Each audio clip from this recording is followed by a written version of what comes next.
Alright, the next email says unmatched curiosity of Desis. Dear Junaid, hope you're doing well. I've been following your content for a while now, and I know you often talk about cultural quirks and social behavior, so I thought I'd share something that recently made me both laugh and cringe. I live in Auckland, been here for 4 years, came for studies, now working as a ServiceNow developer for a consultancy. A few days ago, I picked up my mother from the airport after her long 27-hour journey from Delhi via Singapore. We are from Mohali, Punjab.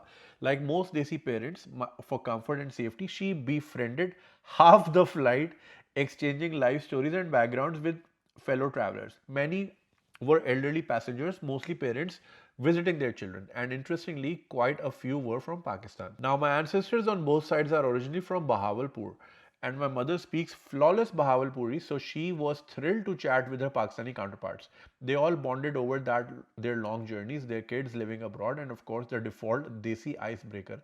बेटा किस country की residency है? बेटे की किस country है? Okay. When I asked her later about the conversations, she laughed and told me how every single person she spoke to, whether from Punjab, Delhi, or Pakistan, asked about my residency status first. And once that floodgate opened, out came the usual checklist. Salary कितनी है? Company कौन सी है?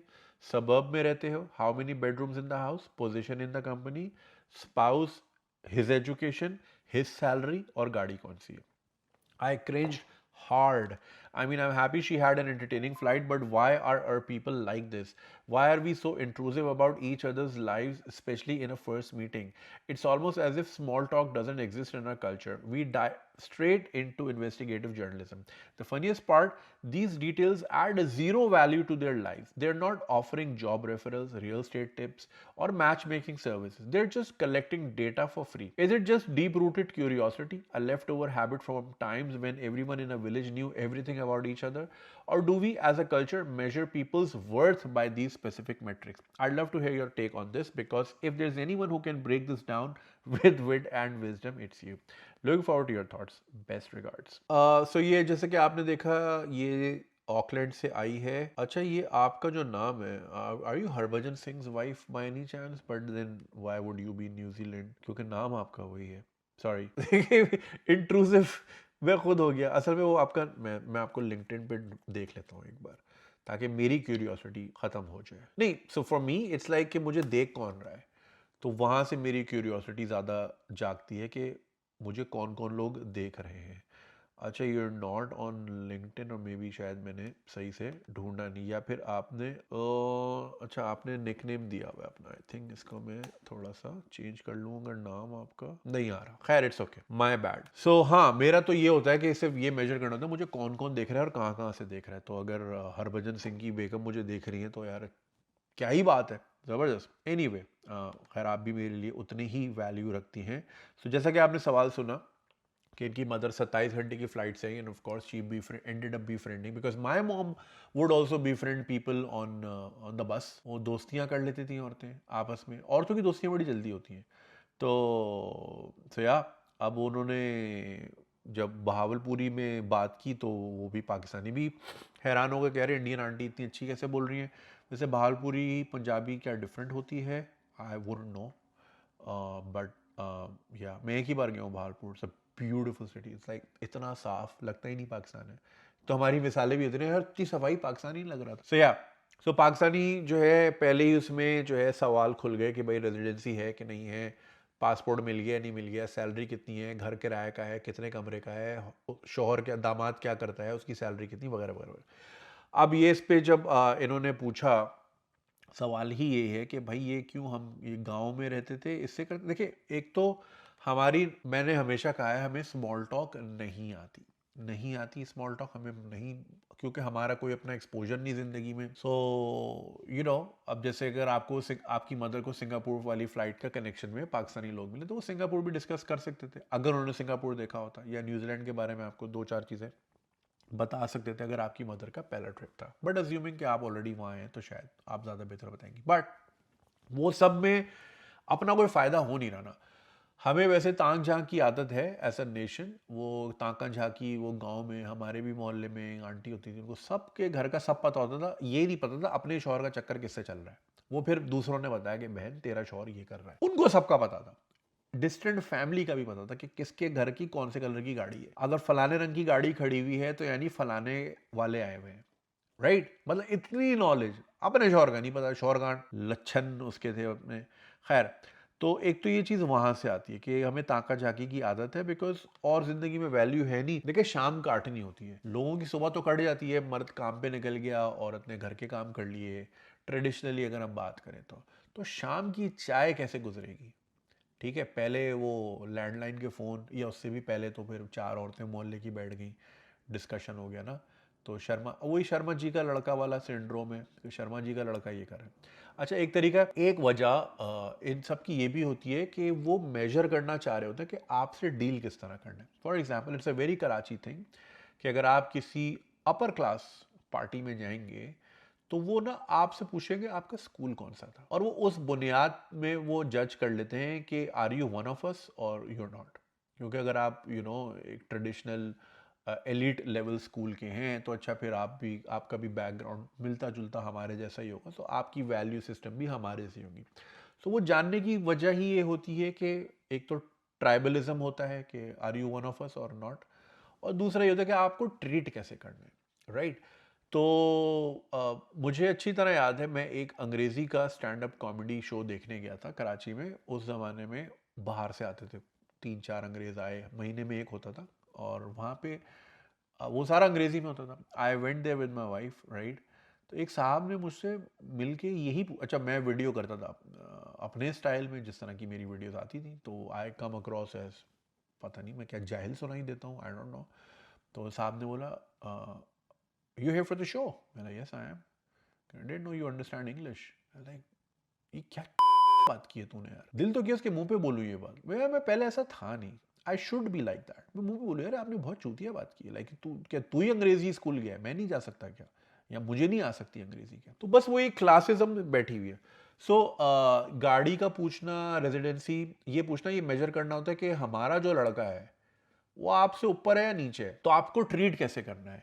अगर तो आप ऊपर हैं तो यार ये मेरा बेटा है, जरा इसको भी देख लो, इसकी भी चार चीजें फंसी हुई हैं, क्या पता कोई गाइडेंस मिल जाए। और अगर गलती से आपका बेटा नीचे है, बस फिर अपने बेटे की जो तारीफ है कि हमारे बेटे ने तो ये भी किया है, फलाना भी किया, ये भी किया, वो भी किया है, शेयर्ड ग्लोरी, अपनी तो कुछ है नहीं, तो दूसरे से लेनी है। तो इसीलिए again it adds zero value to their life. जैसा कि आपने खुद कहा कि भाई मेरी सैलरी जान के, मेरी गाड़ी का रंग जान के तुझे क्या ही मिल जाएगा। और यही वजह है कि लोग वहां जाते ही सबसे पहले BMW लेते हैं, क्योंकि पीछे मुल्क में बता सके जी BMW चलाता है लड़का। और BMW की कोई औकात नहीं है दुनिया भर में, टैक्सियां होती हैं।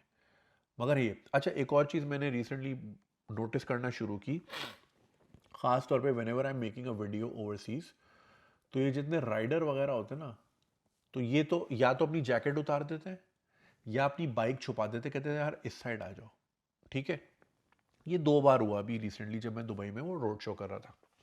वजह वजह ये कि यार पीछे गांव में कैसे पता चलेगा कि ये राइडर, मैं राइडर हूँ यहाँ पे, मैं यहाँ फूड पांडा कर रहा हूँ, खाना डिलीवर कर रहा हूँ, ऊबर ईट्स कर रहा हूँ। क्योंकि उधर तो कहानियां बेची हुई हैं लंबी शरीकों को, ठीक है, कि जी वो मेरा तो बड़ा सीन है उधर, मैं तो दुबई का शेख हूँ, मेरे पास तो फलानी गाड़ी है। तो अगर उधर भी बाइक पे दिख गया ना वो वीडियो में, तो बोलेंगे भाई तू तो यहाँ भी बाइक पे था, वहां भी बाइक पे ही है, ये तेरी अचीवमेंट है, इतना जो तू भरम मार के तू गया कि मैं दुबई में रहता हूँ। तो हम चूंकि रहते ही जिंदगी गुजारते दूसरों के लिए ना, तो इसीलिए हम इन चीजों में फंसे रहते हैं। जिस दिन आप इस चीज से बाहर निकल आए ना जिंदगी में कि आई डोंट गिव अ शिट कि तू सोचता क्या है, कि मैं कौन सी गाड़ी चलाता हूँ और मैं क्या करता हूँ, I don't give a damn, it doesn't affect me in any way, because it add zero value to my life, what you think. आपकी ज़िंदगी इतनी आज़ाद हो जाएगी, आप इतने आसानी से ज़िंदगी गुजारोगे, मैं आपको बता नहीं सकता। There is so much freedom once you cross the line of लोग क्या कहेंगे, आप ये सोचना ही छोड़ दो। अरे मुझे कमेंट में थी, एक बंदे ने $10 दे के गालियाँ दी मुझे, $10 दिए फिर गालियाँ दी, ताकि वो लास्ट टाइम मैंने शेयर किया था ना सुपर चैट वाले, तो उससे सोचा था कि चलो मेरी गाली भी फीचर हो जाएगी। मैंने $10 लेके ब्लॉक कर दिया। गालियाँ तो नहीं फीचर करूंगा मैं भाई, और गालियाँ देना कोई तमीज़ की बात तो है नहीं। एनीवे, गाली देने पे फिर मैं आऊँगा, फिर आपकी हटेगी कि यार गालियाँ दे रहे थे ये मुझे। सो मुकाबला तो ना करना मुझसे भाई। So it makes no difference भाई, आप इन चीज़ों से बाहर निकलें। लेकिन ये कि हमारे यहाँ वही ताका झाकी वाला कल्चर है, और इस बुनियाद पे कि मैं आपको रिस्पेक्ट दूं या ना दूं। इसकी एक और मिसाल मैं आपको याद दिलाता हूँ, मैंने पहले भी डिस्कस की थी कि एक साहब हैं, बड़े मशहूर हैं, उनको मैंने अप्रोच किया 2017 में। उस ज़माने में मैं भी नया नया ही था, तो मैंने इनको बोला भाई मैं भी कंटेंट क्रिएटर हूँ आपकी तरह, तो मैं चाहता हूँ आप मेरे शो पे आए। फलाना फलाना मैं कर रहा था, एक इवेंट था। और बोला सर आपके सब्सक्राइबर कितने हैं? तो बोला ज़्यादा नहीं है, 7.5 लाख है। सर कैसे हैं आप? टोन ही चेंज हो गई उसकी, क्योंकि उसको पता था कि यार यहाँ से कुछ मिल सकता है, राइट? तो वो ही ना, हम ये चीज़ें इसलिए जानकारी ले रहे होते हैं गाड़ी की, इंश्योरेंस की, वीज़ा है, रेजिडेंसी है या नहीं है, कि आपको रिस्पेक्ट कितनी देनी है। Because in their eyes, in their mind set, respect can only be earn through these goods. कि गाड़ी बड़ी है तो रिस्पेक्ट। पाकिस्तान में तो यही है, जितनी बड़ी गाड़ी उतनी उसकी इज्जत है। तो इंसान को इंसानियत पे नहीं परखा जाता वहाँ पे, उसकी जेब में क्या है या वो क्या चलाता है या उसका स्टेटस क्या है सोसाइटी में, उस पर परखा जाता है। सो ताका झाकी is one thing, but main thing is कि आपको रिस्पेक्ट कितनी देनी है। आप मेरे लेवल, तू मेरे लेवल का ही नहीं है, वो कहते हैं ना। तो वो बेसिकली जज कर रहे होते हैं कि क्या आप मेरे लेवल के हैं या नहीं है। So it's a very shitty thing to जज पीपल विद, और लोगों का तोलना, ये फजूल चीज़ें यार, इनसे it makes no difference. I don't buy into these things. और मैं सुकून में रहता हूँ personally, I practice this, minimalist रहता हूँ। आई डोंट केयर किसी के पास क्या है, किसी के पास क्या नहीं है। अक्सर मेरे यूट्यूबर दोस्त दिखा रहे होते हैं वो लोग जो देखिए, सबको अपनी किस्मत का मिलता है। अगर कोई मेरी पॉडकास्ट पे आके मशहूर हो गया तो उसका नसीब था, मैं तो बस एक जरिया था, राइट? तो बहुत से लोग दिखा रहे थे यार देखो फलाने को भी आपने प्लेटफॉर्म दिया, अब वो देखो वो ये कर रहा है और वो कर रहा है, और ठीक है यार, उसके नसीब का है। तो मैं कोई ज़िंदगी भर का तो नहीं कॉन्ट्रैक्ट लिखा के लाया था ना कि तूने सारी ज़िंदगी मेरे कदमों में रहना है। पर ठीक है भाई, तुझे मिल गया यार, खल्ली वल्ली टेंशन की कोई बात ही नहीं है। सो ये बात मैं क्यों बता रहा था अभी? I have no idea why. So yeah, तमाशबीन कौम है और स्मॉल टॉक हमें आती नहीं है। स्मॉल टॉक प्लीज़ सीखिए। एक काम कीजिए, जितने लोग आप सीख रहे हैं, गूगल पे जाइए, लिखिए हाउ टू स्मॉल टॉक, ठीक है? और इस आर्ट पे काम कीजिए। यू नेवर नो, कभी भी लिफ्ट का दरवाज़ा खुलेगा, you never know who you run into. फिर आप उसके लिए प्रिपेयर्ड नहीं होते, फिर आप अला वला भगते हो, और फिर अगले की नज़र में आप और ही चवल नज़र आते हो। तो learn and master the art of small talk. ज़रूरी नहीं कि, बट ठीक है, हाल चाल के अलावा भी, या क्रिकेट, सियासत, मजहब के अलावा भी कुछ बात करना सीखें। Try to have discussions over those things. It's ये एक टूल है जो कि आपको ज़िंदगी में बहुत आगे लेके जा सकता है। बहुत से लोग मुझे ज़िंदगी में आज तक इसलिए याद हैं क्योंकि they had different things to talk about, और मुझे आज भी याद है। I meet a lot of people in a given day because of my work. तो हर किसी को याद रखना मुमकिन नहीं है, लेकिन मुझे आज तक एक वो जो वर एक्सट्रीमली शार्पली ड्रेस्ड, वो मुझे याद रहते हैं, राइट? और दूसरा कि किसी ने उसको स्मॉल टॉक करना आती थी, वो चीज़ जो है मुझे याद रह जाती है। So if you want to make a lasting impression, please learn the art. और इन चीज़ों से बाहर आए, गाड़ी कौन सी है, घड़ी कौन सी है, जूते कौन से हैं, इट मेक्स नो डिफरेंस यार, it makes no difference, honestly speak. So thank you. अगर आपको ये वीडियो पसंद आई और आप इसका पूरा वर्जन देखना चाहते हैं तो लिंक कमेंट सेक्शन में दिया गया है। हमारे यूट्यूब चैनल पे पूरा वर्जन मौजूद है और चैनल को सब्सक्राइब करना नहीं भूलिएगा। शुक्रिया।